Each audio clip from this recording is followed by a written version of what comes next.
चलिए question number 7 है reconciliation statement.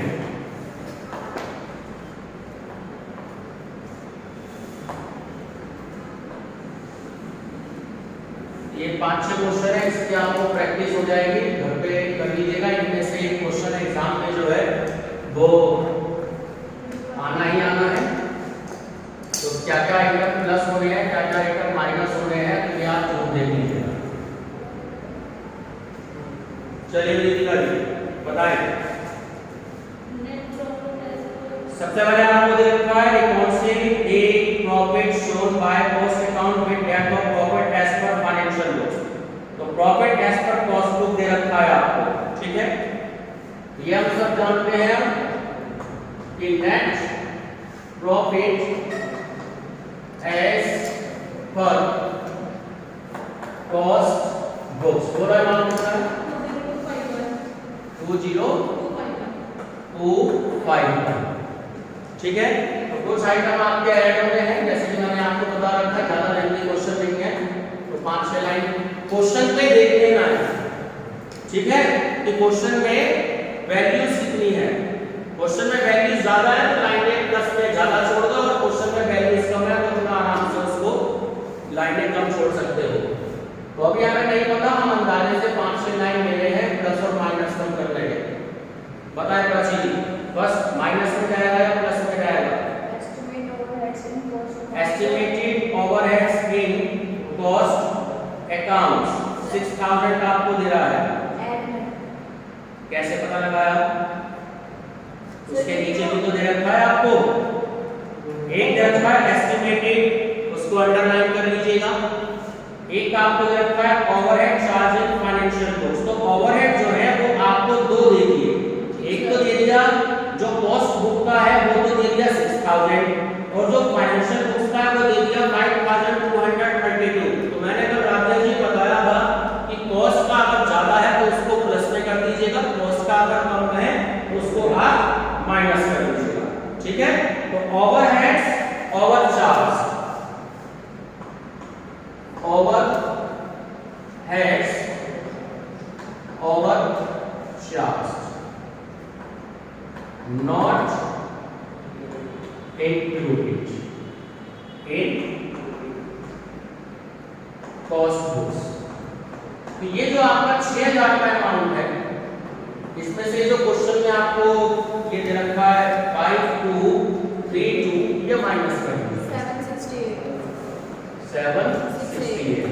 ध्यान रखिएगा इसका, ठीक है। अगर एक एडजस्टमेंट में आपको सेम कॉस्ट में भी दे रखी हो, फाइनेंशियल में भी दे रखी हो, और अगर एक कॉस्ट की ज्यादा होती है तो उसको प्लस कर दीजिए, और कॉस्ट की अगर कम होती है तो उसको माइनस कर दीजिए। चलिए नेक्स्ट बोलिए प्राची जी, क्या है? Sir directors fees not charge in cost of books.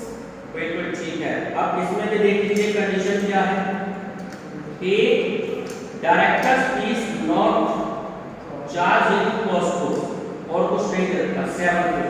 कहां पे आएगा?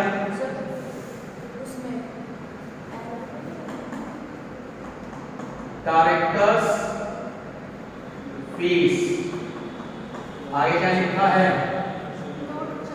Not charge in cost book.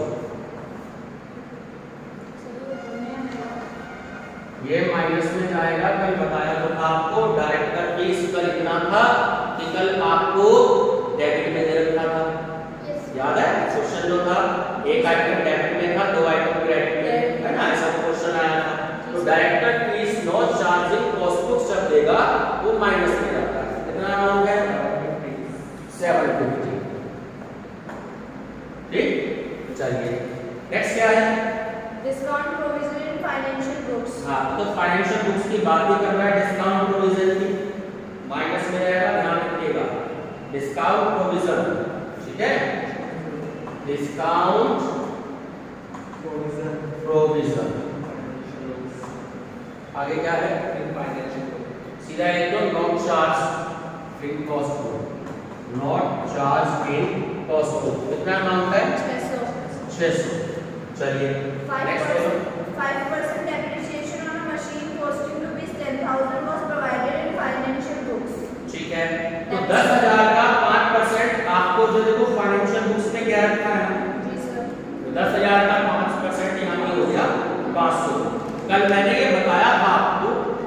कि डेप्रिसिएशन अगर 2 दे रखे हो, कॉस्ट का ज्यादा दे रखा है, फाइनेंशियल का कम दे रखा है, तो हमने उस अमाउंट को माइनस करके प्लस में कर दिया था। फिर ये भी बताया था कि अगर डेप्रिसिएशन दे रखा है फाइनेंशियल बुक्स पर, तो वो हमेशा माइनस में जाता है। इस बात का आपको ध्यान रखना है। तो डेप्रिसिएशन नॉट चार्ज, डेप्रिसिएशन, ठीक है, आगे लाइन सेम है, not charge in cost account, तो या कॉस्ट बुक्स, तो 10,000 का 5% हो गया आपका 500, ठीक है। चलिए नेक्स्ट क्या है आइटम, ट्रांसफर फीस रिसीव कर रहे हो, तो ट्रांसफर फीस रिसीव 10 में डालना, ध्यान रखिएगा।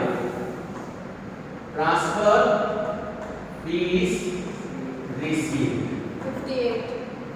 58, ठीक है। आगे लाइन अपना वही है पूरी कि not included in cost books है। चलो मैं ये लगा देता हूं जिससे याद रखिएगा, not included in cost books. और कोई आइटम बच रहा है, इनकम टैक्स चार्ज 5060, ठीक है। इनकम टैक्स चार्ज कल भी आया था, मैंने बताया था माइनस में लिखना है। जी sir. Income tax charge not shown in cost books 5060, ठीक हो गया। चलिए अब जरा इसका टोटल बताओ कितना है सर 826। पहले इसका टोटल बताओ 826, ठीक है। माइनस करके 190, माइनस करके नहीं प्लस करके, ओह सॉरी। पहले इसमें ये वैल्यू प्लस करो, जी सर। कितना आया 21077 21077।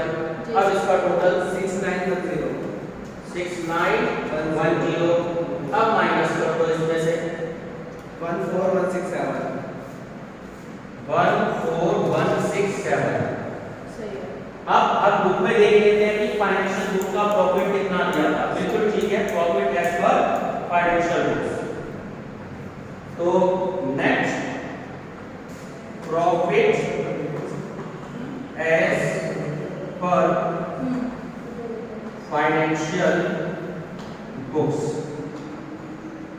ये आपका सॉल्यूशन हो गया। 15 नंबर में क्वेश्चन आपको इस तरीके का एग्जाम में मिलेगा। बात क्लियर है? तो ये 7-8 क्वेश्चन है, कुछ 7-8 एग्जांपल भी दे रखे हैं बुक्स में, तो इसकी प्रैक्टिस कर लीजिएगा। एक क्वेश्चन फिक्स है कि आना ही आना, ठीक। इसमें सबसे बड़ी बात यह है कि क्योंकि फाइनेंशियल बुक्स का प्रॉफिट भी दे रखा है, तो आपको पता लग जाएगा कि आपके 15 नंबर पक्के हैं या 0 नंबर पक्के हैं, ठीक है। चलिए अब क्वेश्चन नंबर नेक्स्ट बात करते हैं। एक क्वेश्चन ज्यादा नहीं, अब थोड़े से क्वेश्चंस में जो है एडजस्टमेंट स्टार्ट हो जाएगी। तो जो मैं आपको सबसे पहले कॉस्ट शीट बनाना सिखाऊंगा, स्टेटमेंट ऑफ कॉस्ट।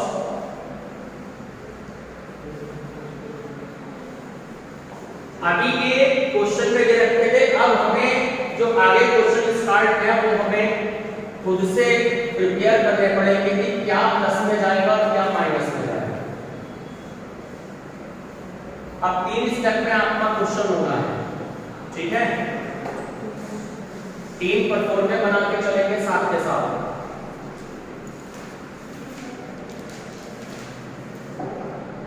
ठीक, अब ध्यान से समझ लीजिए, जो ये आपका रजिस्टर है उस रजिस्टर पे 3 परफॉर्म में बनाते हुए चलेंगे साथ के साथ, क्योंकि टाइम कंज्यूमिंग बहुत ही ज़्यादा लग जाता है ऐसे क्वेश्चन में।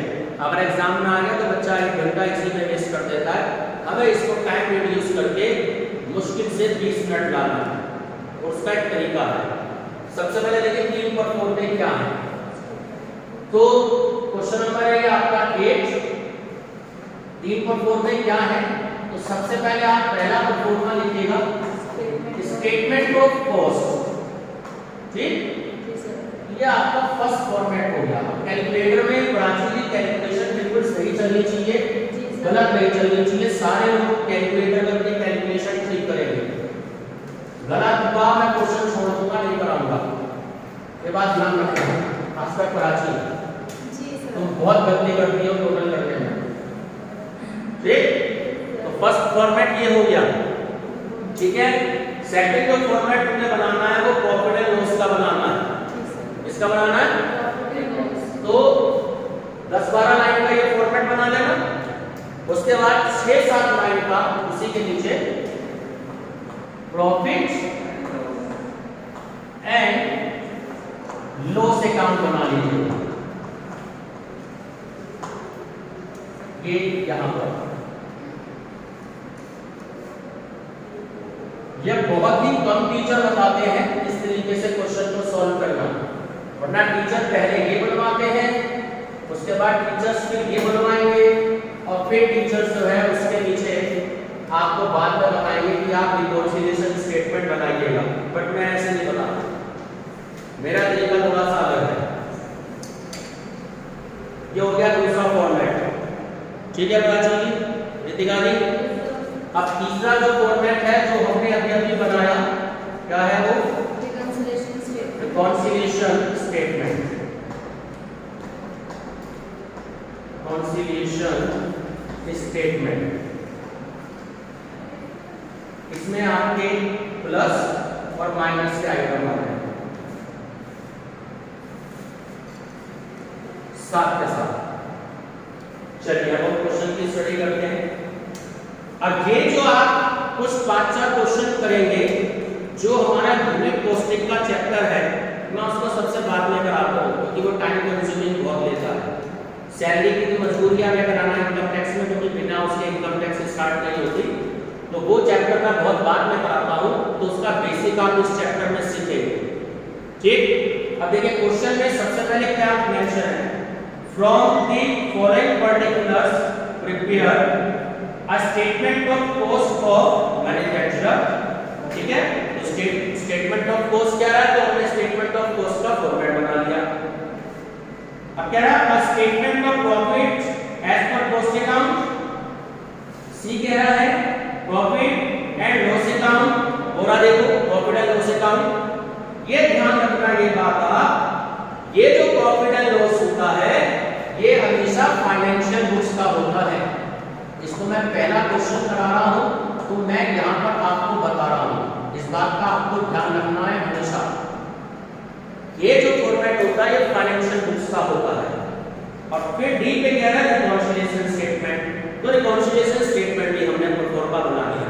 ठीक है, अब देखिए फर्स्ट नंबर पे क्या दिया है आपको? Opening stock of raw material. तो आप किस तरीके से आप सॉल्व करेंगे? Opening stock of raw material. यहां ये बात सभी ध्यान रखोगे कि जिस सीक्वेंस में मैं यहां पर ये फॉर्मेट बना रहा हूं वही सीक्वेंस आपको याद रखना है, क्योंकि ये परफॉर्मेट के अकॉर्डिंग है। मैं अपनी मर्जी से कोई भी आइटम ऊपर नहीं लिख सकता, कोई भी आइटम नीचे नहीं लिख सकता। ये एक फॉर्मेट है, उस फॉर्मेट के हिसाब से मैं क्वेश्चन बता रहा हूं। ये बात क्लियर है? तो हमें क्वेश्चन में सबसे पहले opening stock of raw material calculate करना होता है। ठीक, तो अब इस क्वेश्चन में क्योंकि 2 लाइन बना लिया आप लोगों ने, चलो तो ठीक है, कोई बात नहीं। 15,000 में आपको दे रखे हैं, ज्यादा क्लियर है। अब उसके बाद क्या दिया है? Opening stock of finished material. उसके बाद आप ध्यान रखिएगा सेकंड नंबर पे आपको क्या करना है? हमेशा परचेज ऑफ रॉ मटेरियल करना है, जो थर्ड नंबर पे गिवन है। परचेज ऑफ रॉ मटेरियल कितना गिवन है? 1,40,000। 1,40,000। तो ये आपका टोटल हो गया 1,55,000। क्लियर है? Opening stock of raw material में परचेज ऑफ रॉ मटेरियल हम ऐड कर देते हैं। ठीक, अब देखो इसमें आपको closing stock of raw material जो दे रखा है 4th नंबर पर जो लिखा है stock of raw material at the end, ये जो एट द एंड पे अंडरलाइन कर लेंगे ये आपका क्लोजिंग स्टॉक होता है। ये बात क्लियर है? तो इसमें से क्लोजिंग स्टॉक हमेशा माइनस होता है, ध्यान रखेंगे। Closing stock of raw materials, बोलो कितनी वैल्यू है? 10,000। अब ये जो वैल्यू आपकी आई, एक लाइन छोड़कर आगे आउटर कॉलम में लिखेंगे 1,45,000।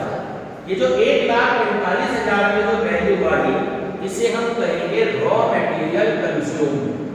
क्या कहेंगे? रॉ मटेरियल कंज्यूम के लिए ही ये फार्मूला होता है कि आगे आपको ध्यान रखना है। रॉ मटेरियल कंज्यूम की वैल्यू आती है जब हम ओपनिंग में परचेज को प्लस कर देते हैं, closing stock of raw material minus कर देते हैं, तो हमारी रॉ मटेरियल कंज्यूम की वैल्यू आ जाती है। ये बात क्लियर है? ध्यान रखेंगे।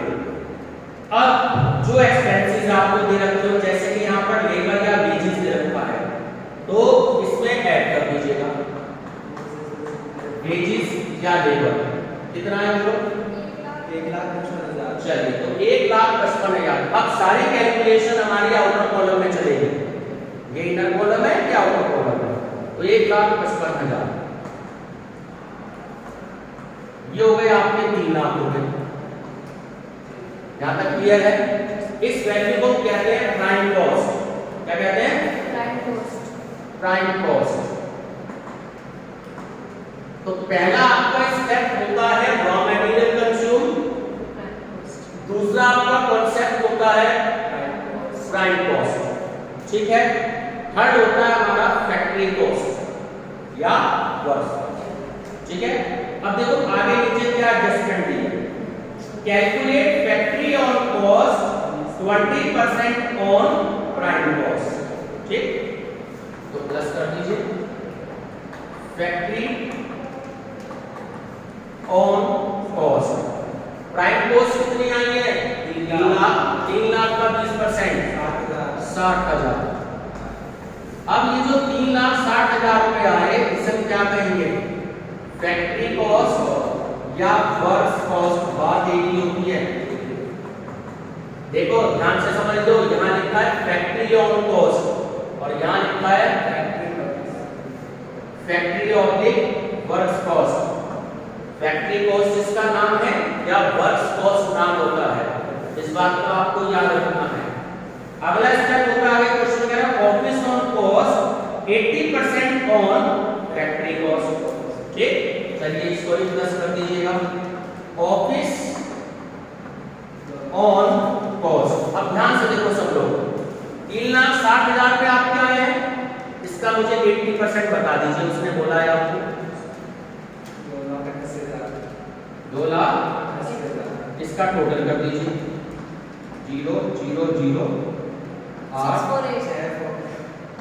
6,48,000। यही है? अभी भी गलत बता रहे हैं? सही बता रही थी? चलो ठीक है। तो इसे हम क्या कहेंगे? ऑफिस कॉस्ट या दूसरा नाम दिया है किसका? Cost of production. क्या है? Cost of production. ये लिख लीजिएगा कॉस्ट ऑफ प्रोडक्शन। चलिए अब आगे की लाइन पढ़ते हैं। अब आगे क्वेश्चन में है एक्चुअल वर्क्स एक्सपेंसेस।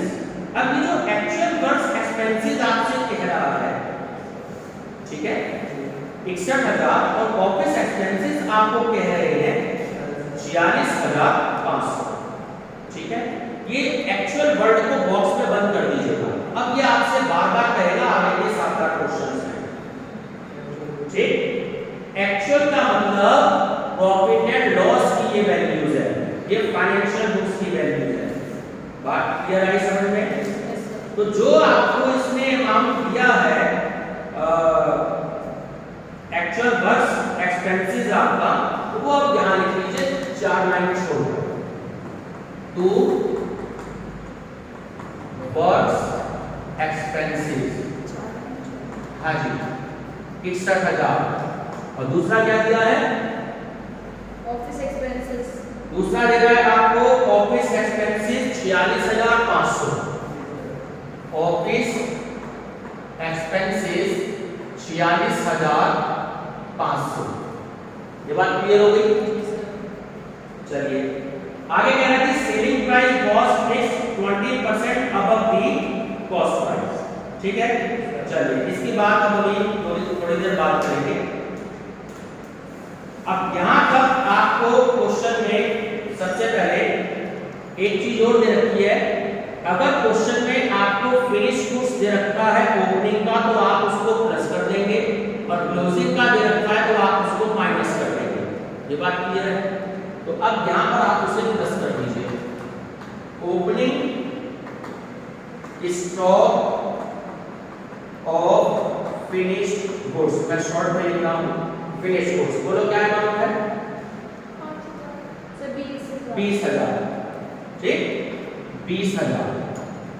तो ऐड कर दो 6,68,000 और माइनस कर दीजिए minus closing stock of finished goods से कितना है? 5,000 माइनस कर दीजिए तो 6,63,000 रुपए आपकी वैल्यू आ गई।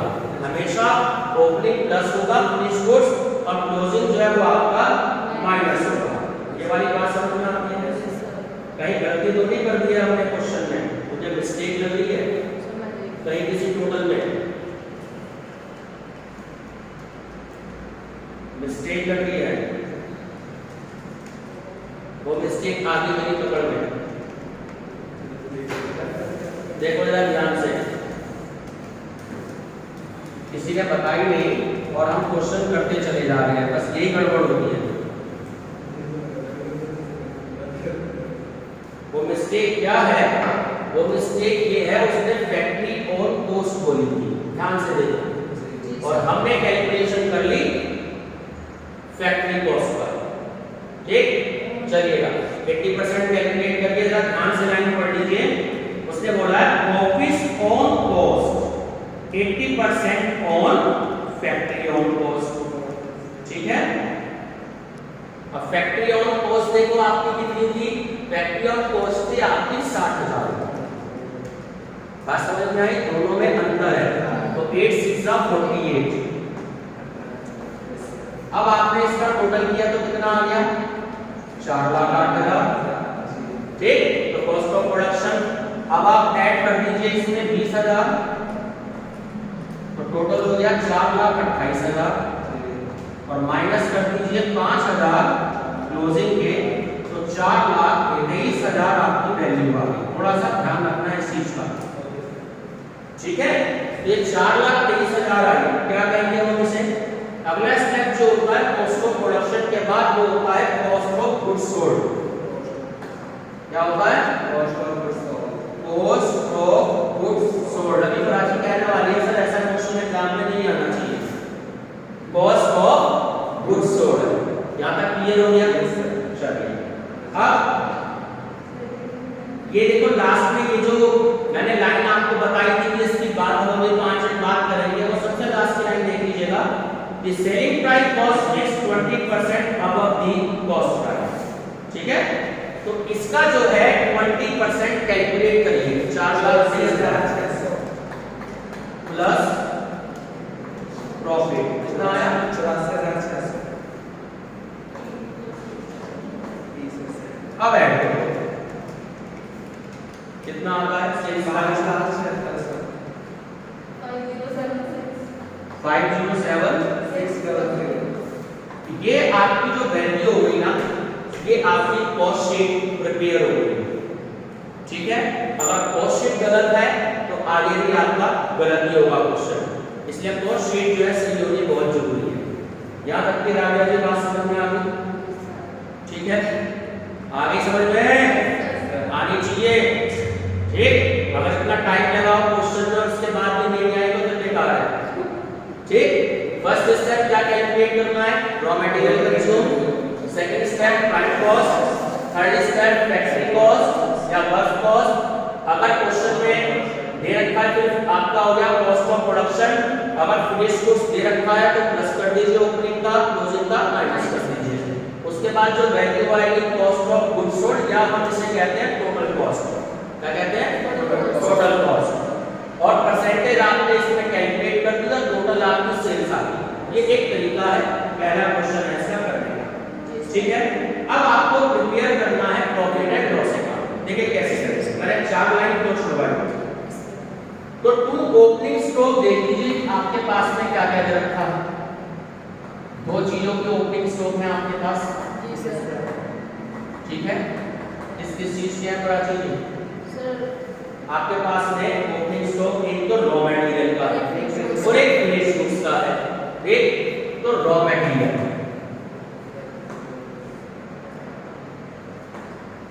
देखो रॉ मटेरियल का कितना है?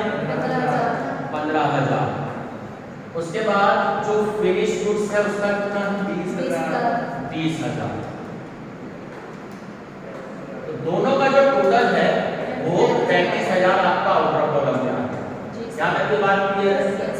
अब टू परचेजेस देख लीजिए कि वो कितना है क्वेश्चन में। सर 1,40,000। देखो ये दे रखा है 1,40,000। To purchases 1,40,000। इसलिए मैंने आपको 4 लाइन छोड़ने के लिए बोला। अब ध्यान से समझ लीजिए आगे ये क्वेश्चन आप कैसे करेंगे। हमेशा जो प्राइम कॉस्ट के बाद की जो वैल्यूज होंगी सिर्फ वो आपकी प्रॉफिट एंड लॉस में आपकी अलग से क्वेश्चन में दी होगी, क्योंकि ये एक्चुअल होती है। बात समझ में आई? ये एक्चुअल होती है। जो आपको क्वेश्चन में गिवन होंगी फाइनेंशियल बुक्स के हिसाब से वो एक्चुअल होती है। और ये जो देखो ध्यान से जो ये वाली कॉस्ट है ये हमने खुद कैलकुलेट कर दी। बात समझ में आ गई? ये जो हमने कैलकुलेट करी है फैक्ट्री ऑन कॉस्ट और ये ऑफिस ऑन कॉस्ट, ये हमने कैलकुलेट करी है। अब हमें इससे एक्चुअल की कंपेयर करनी है। ठीक है, चलिए यहां तक के बाद बताओ सबको क्लियर है? चलिए अब देखते हैं क्या करना है क्वेश्चन में। अब क्लोजिंग भी अगर आपको क्वेश्चन में दे रखा है तो यहां पर आ जाइए। सबसे पहले क्वेश्चन में लिख लीजिएगा सेल्स। सेल्स देखो हमने अभी अभी कैलकुलेट करी है 507,600। जैसे यहां हमने क्लोजिंग लिखा ओपनिंग लिखा है, ऐसे ही यहां पर क्लोजिंग स्टॉक भी मेंशन कर लीजिएगा। देखिए रॉ मटेरियल आपको दे रखे हैं 10,000 और फिनिश गुड्स के 5,000। फिनिश गुड्स के 5,000। तो टोटल कितना हो गया? 15,000। यहाँ तक क्लियर है? अब इसका टोटल कर दीजिए।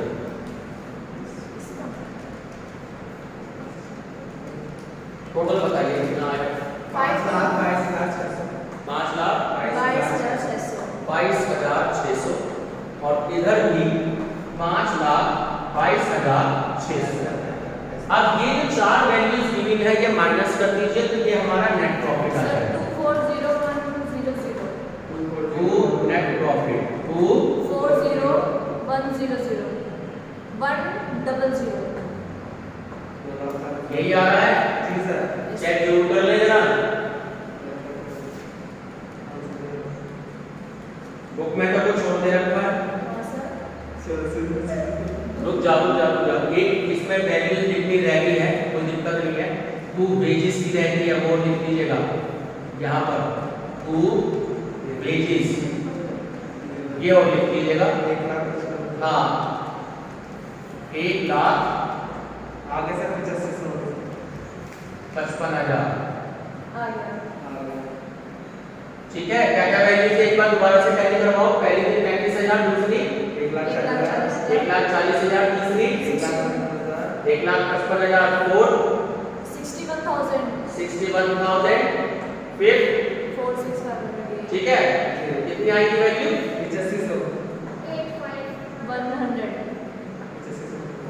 85,100। आप बात कर रहे हो 8,500 की। गलत टर्मिनोलॉजी यूज मत किया करो। 8500, 7500, 9500 कुछ नहीं होता।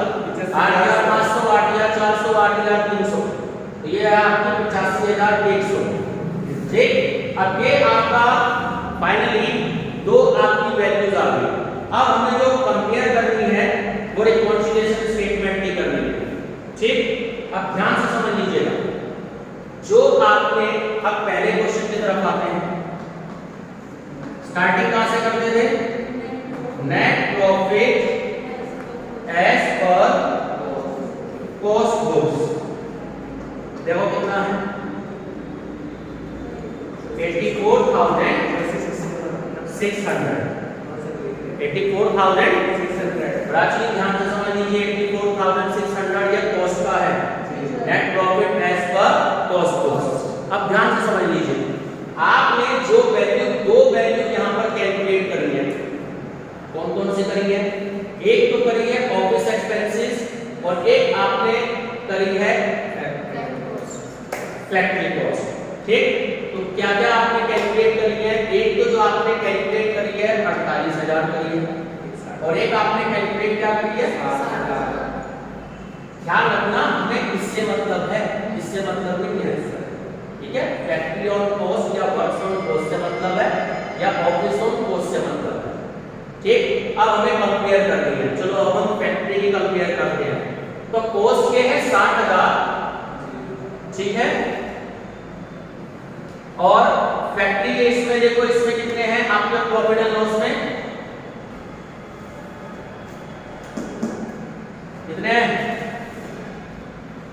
यहां से कंपेयर करके बताओ मुझे प्लस होगा या माइनस होगा?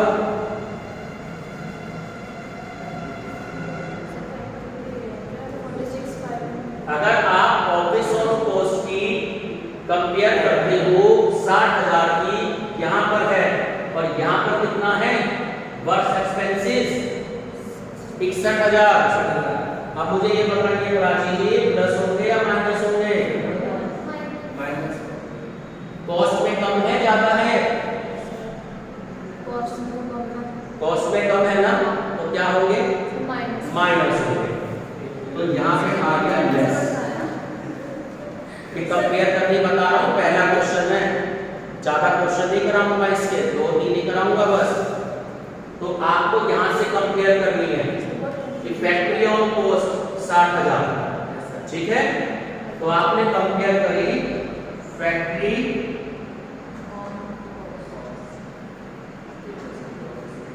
On cost under charge. पूरी लाइन में नहीं लिख रहा, बाकी आप लिख लीजिएगा अंडर चार्ज। तो 61,000 में से 60,000 आपने माइनस कर लिए, तो वैल्यू कितनी आ गई? 1,000। यहां तक क्लियर है? दूसरी रात के लिए आपने क्या कैलकुलेट करी है? Office on cost. Office on cost देखो कॉस्ट पे कितनी है? 48,000 और फाइनेंशियल में कितनी है? तो कॉस्ट में ज्यादा हो रही है तो प्लस में जाएगी value. Add office on cost over charge या ओवर रिकवर। बात समझ में आई? आगे की लाइन आप जो इसे मैंने क्वेश्चन में लिखवाई है वो आप लिख सकते हो। तो माइनस कर लेते हैं 48,000 में से ये जो 46,500 रुपए है ये माइनस कर लीजिए, तो क्या वैल्यू आ गई? 1,500। 1,500। यहाँ तक क्लियर है? अब ये पहला क्वेश्चन है, इसमें ज्यादा आइटम नहीं है, ठीक, तो ये 1,500 सबसे पहले तो यहाँ पर ऐड करिए। बताइए क्या वैल्यू आई ऐड करने के बाद? 86,000। तुम तो बोला ही मत, 86,100। गलत टर्मिनोलॉजी यूज करते हो। 86,100 सही बोलना सीखो उसे। और ये 1,000 है, यो से माइनस कर लीजिए 85,000। अब इससे चेक कर लीजिए, ये रहा देखो, अगर ये आ गया तो समझ लीजिए आपका क्वेश्चन ठीक है, नहीं आया तो समझ लीजिए गलत है, ठीक है। सब क्या कहेंगे? Net profit as per financial books. अब आप देखोगे एक क्वेश्चन कराने में कितना समय लगता है? सर में भी दर्द हो गया है। सर में दर्द हो गया ऐसे करके। हाँ करने से अच्छा है सर। ठीक है, अभी तो इजी है, अभी आगे आगे थोड़े से टफ है, इसलिए ज्यादा नहीं कराऊंगा, 2-3 ही क्वेश्चन कराऊंगा इसके, बाकी एग्जाम में देखिएगा, ठीक है। चलिए ऑफ कर दीजिए। बाकी क्वेश्चन क्या हम कल करेंगे।